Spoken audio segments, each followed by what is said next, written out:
নমস্কার, আমি নবোদয় মিশনের সপ্তম শ্রেণীর ছাত্র। আমার নাম শারদ লক্ষ্মী।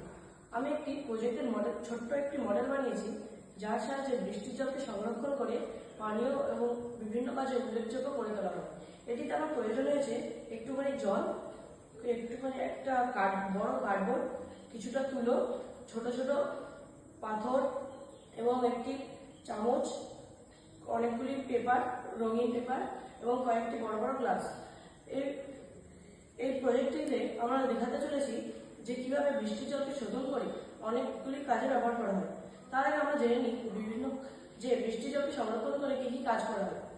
বৃষ্টির জলকে সংরক্ষণ করে আমরা বিভিন্ন ধরনের কাজে ব্যবহার করতে পারি, যেমন খেতে পারি, বাসন মাজতে পারি, রান্না করতে পারি, আর ইত্যাদি ইত্যাদি কাজ করতে পারি।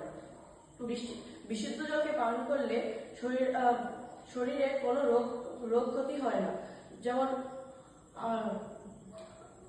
আমাশয়, সীসা এবং বিভিন্ন ধরনের ক্ষতিকারক রোগ সৃষ্টিকারক ব্যাকটেরিয়া আমাদের শরীরে আসতে পারে না।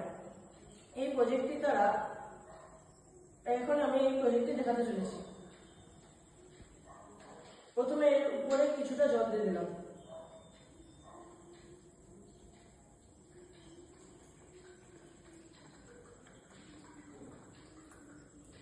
এই জলটি এবার ধীরে ধীরে এখানে স্থানান্তরিত হচ্ছে।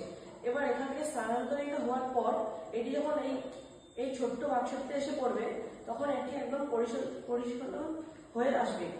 এখান থেকে অনেকটি তুলো দিয়ে আছে, যার সাহায্যে এই জলটি পরিশোধন হয়ে এখানে পড়ছে।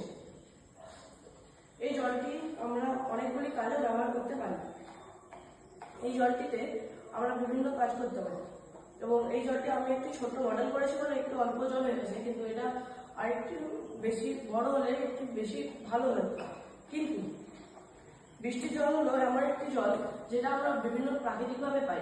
এই প্রাকৃতিকভাবে পাওয়ার কারণে এই জলটিকে আমরা বিভিন্ন কাজে ব্যবহার করতে পারি, কিন্তু মানুষেরা সেই বৃষ্টির জলকে কোনো কাজে ব্যবহার করে না।